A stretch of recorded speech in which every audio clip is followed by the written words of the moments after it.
எத்தனை பெண் படைத்தான், எல்லோர்க்கும் கண் படைத்தான். அத்தனை கண்களிலும் ஆசை என்னும் விஷம் கொடுத்தான்.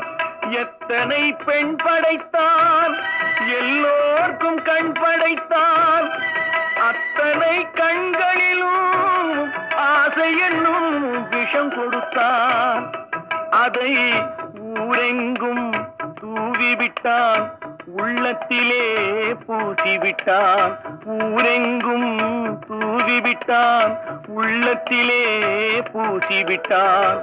ஊஞ்சலை ஆடவிட்டு உயரத்திலே தங்கிவிட்டான். கடவுள் மனிதனாக பிறக்க வேண்டும்,